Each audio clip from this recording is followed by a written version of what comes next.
تو آپ سے یہ پوچھنا ہے کہ اگر میں دوسری شادی کروں یا 4 کروں تو ان سب کا گزارا 50,000 میں کیسے ہوگا؟ اگر آپ نے اس مسئلے کا تسلی بخش جواب دیا تو میں اسی ہفتے میں آپ سے انسپائر ہو کر دوسری شادی کر لوں گا۔ جواب کا طلبگار، آپ ایسا کریں، رشتہ تلاش کریں، جو دوسری لڑکی ہو اس کو بتا دیں کہ میری 50,000 آمدن ہے اور اس میں میرا اتنا منتھلی خرچہ ہے، میری بیگم کا پورا ہو جاتا ہے، اتنا میرے پاس بچتا ہے، یہ بالکل بھی نہیں بچتا۔ تو اگر آپ اسی طرح میری وائف بننے کے لیے تیار ہے تو آئی ایم ریڈی، اس امید پر کہ شاید اللہ نکاح کے بعد مزید انتظام کر دے۔ تو کوئی ریڈی ہو جائے تو ٹھیک ہے، نہیں ہو تو وہ ریڈی ہوگی ہی نہیں، بولو مل جائے۔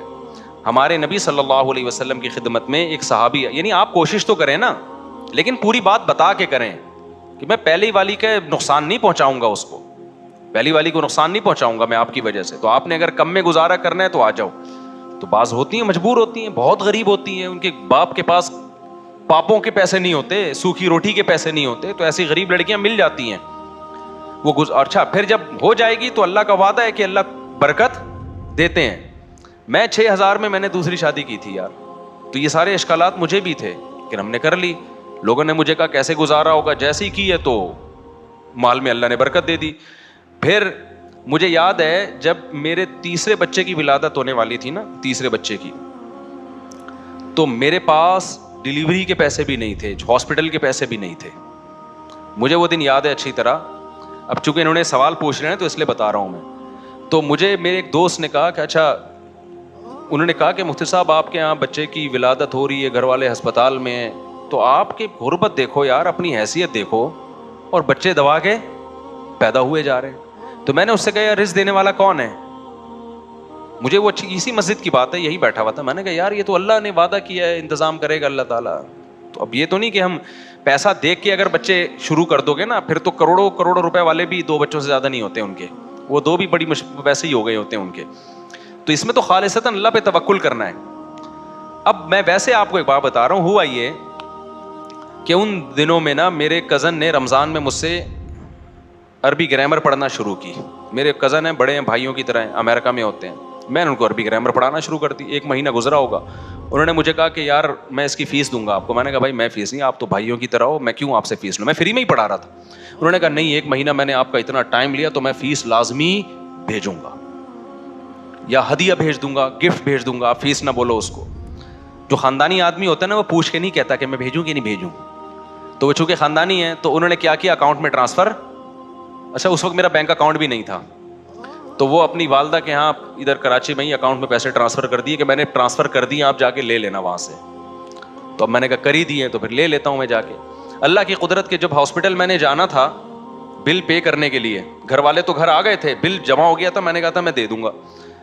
تو میں جب گیا ہوں نا ان کے گھر، تو جو پیسے انہوں نے مجھے دیے، جب میں ہاسپٹل میں گیا بالکل وہی بل بنا ہوا تھا ہاسپٹل میں، وہ میں نے وہاں جا کے جمع کیے۔ اور میں گھر آ کے میں نے اس دوست کو کہا، میں نے کہا یار یہ سیٹ اپ ہو گیا ہے اللہ کے فضل سے، آئی بات سمجھ میں، ہو گیا سیٹ اپ۔ تو ہمارے ساتھ تو اللہ کا اسی طرح معاملہ ہے، ہم جیسے نالائقوں کے ساتھ جب ایسا معاملہ ہے تو جو توکل والے لوگ ہیں ان کے ساتھ تو پتہ نہیں کیا ہوتا ہوگا۔ تو یہ چیزیں کیلکولیشن سے نہیں چلتی ہیں۔ اگر جو کالو کیلیٹر لے کے بیٹھ گیا نا، کیلکولیٹر کو کالو کیلیٹر، تو وہ گیا کام سے۔ پھر تو ایک بیوی پالنا، 50,000 میں ایک بیوی پالنا ممکن ہے کیا؟ آپ ایک کیسے پال رہے ہو 50 میں یار؟ اس کو لاؤ بندہ ہے کہاں، یہ کیسے پال رہے 50,000 میں؟ بل آ جاتا ہے 5-6 ہزار روپے، کم سے کم مرے سے مرا سڑا ہوا پنکھا بھی ہو نا تو 50,000 تو بل بنا دیتا ہے وہ۔ کسی دن غلطی سے استری کھلی رہ گئی تو گئے کام سے۔ تو 50,000 میں ایک بیوی کو پالنا ناممکن ہے، لیکن پال رہے ہو نا، 3 بچے بھی ہو گئے تو چل ہی رہے ہیں نا، تو 2-4 اور بھی ہو جائیں گے انشاءاللہ، چلتے رہیں گے۔ تو یہ توکل کے بغیر ہوتا نہیں ہے۔ اگر اس میں کالو کا لیٹر لے کے بیٹھو گے تو پھر تو ایک بیوی بھی آپ نے غلط کی ہے۔ دنیا دار لوگوں کو بتاؤ کہ میری 50,000 تنخواہ میری بیوی ہے، وہ رکھ کے تھپڑ لگائیں گے، وہ بے شرم آدمی، دکان پکوڑوں کی اور باتیں کروڑوں کی کیوں شادی؟ ایک اور واقعہ مجھے، میرے تو بہت سارے واقعات ہیں ایسے۔ ایک دفعہ میں ایسے ہی بیٹھا ہوا تھا تو بالکل ہی پیسے ختم ہو گئے نا۔ اچھا میں نے کبھی ٹینشن لی نہیں، اور یہ اللہ کا فضل ہے، میرا کمال نہیں ہے، میں تو بہت ہی نالائق آدمی ہوں۔ تو اللہ میاں نے شاید یہ واقعات مجھ سے سنوانے تھے ممبر پہ نا، شاید ہو گئی یہ واقعہ۔ میں ایسے ہی بیٹھا ہوا تو پیسے گئے تیل لینے نا جیب بالکل خالی۔ گھر میں بھی میں نے کبھی نہیں بتایا تھا کہ میری جیب خالی ہو گئی ہے، گھر میں بدماشی کے ساتھ، پیسہ بہت ہے بھائی ایک اور کر رہا ہوں میں، ایسے نا. تو میں بیٹھا ہوا بالکل ہی پیسے نہیں ہے. ایک وہمی آیا، اس لیے وہمیوں کو برا نہیں کہنا چاہیے. وہمی آیا، اس نے کہا مفتی صاحب مجھے ایسا لگتا ہے میری بیوی کو طلاق ہو گئی ہے. اچھا اسی وقت ایک صاحب نے مجھ سے پوچھا، آپ اپنے قریبی دوست تھے، تو میں نے جیب میں ہاتھ ڈالا تو پیسے ہی نہیں تھے. اچھا مہینہ ختم ہونے میں 2-3 دن باقی تھے، 2-3 دن باقی تھے. پہلی تاریخ کو تو مجھے پھر تنخواہ مل جاتی تھی نا، تو بھی 2-3 دن کیسے گزارا ہوگا یہ نہیں پتا تھا مجھے. تو اچھا پھر میں اللہ کا شکر ہے مانگتا نہیں تھا. کبھی بہت پریشانی ہوئی نا، بکری اٹھا کے بیچ دی، اپنی مرغی بیچ دی، یا اللہ بھلا کرے آپ کا کوئی بھی چیز اٹھا کے کیا کیا، بیچ دی. تو بیچ دو یار، ایسا ہو جاؤ بالکل روڈ پہ آ جاؤ. ہاتھ کسی کے سامنے کوشش کرو نہ پھیلاؤ. تو اور میں نے یہ سوچا ہوا تھا بالکل ہی نیل ہو گیا تو گھر والوں سے بول دوں گا بھائی کچھ بھی نہیں ہے، رہنا ہے رہو، میں بھی بھوکا آپ بھی بھوک. تو یہ بھی ایک اسٹائل ہے نا. ہوتا نہیں ہے، اللہ یہاں تک لاتا نہیں ہے کسی کو، لیکن دماغ میں یہ رکھ لو بیگم ہمارے پاس کچھ بھی نہیں ہے، جیبیں دیکھ لو خالی ہیں. اب یہ نہیں ہوگا کہ میں چھپ کے ہوٹلوں پہ کہیں جا کے کھاؤں گا اور آپ کو بھوکا رکھوں گا، نہ نہ نہ، اس بھوک میں میں آپ کے ساتھ برابر کا شریک ہوں. لیکن اللہ نے ایسا کبھی ہونے نہیں دیا.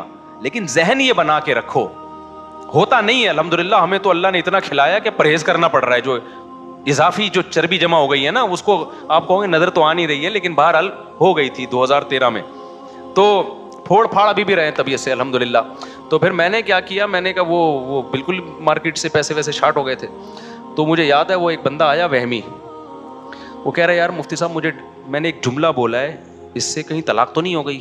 میں نے کہا اس جملے سے نہیں ہوئی. کہہ رہا پھر بھی احتیاطاً آپ نکاح پڑھا دیں.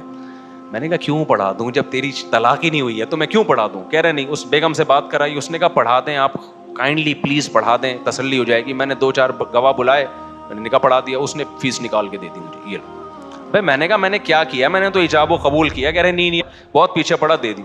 میں نے اس دوست کو بولا، میں نے کہا دیکھ رہا ہے 2 دن رہ گئے تھے، روکڑا کیا ہے، اسٹائل ہے بھائی، روکڑا آ گیا ہے. اچھا جب میں نے دوسری شادی کا ارادہ کیا نا، تو مجھے اس ہوٹل کے پراٹھے شروع سے اچھے لگتے ہیں. پراٹھے میں گھر کے نہیں کھاتا تھا، ہوٹل سے ہی کھاتا تھا. تو خرچے بڑھ جائیں گے، اب اپنا ہاتھ کیا کرو تھوڑا، ابھی آڑے ترچے خرچے GTO 125 میں پٹینکی بھر رہا ہوں، یہ سب کم کرو اب. تو میں نے کیا کیا، میں نے کہا پراٹھے چھوڑو تھوڑا سا تو، لیکن اللہ کا شکر ہے نیت ہی کی تھی. اب تک چھوڑنے کی نوبت اب تک نہیں نوبت آئی. رزق بڑھتا ہی جاتا ہے، دروازے اللہ کی طرف سے کھلتے ہی جاتے ہیں.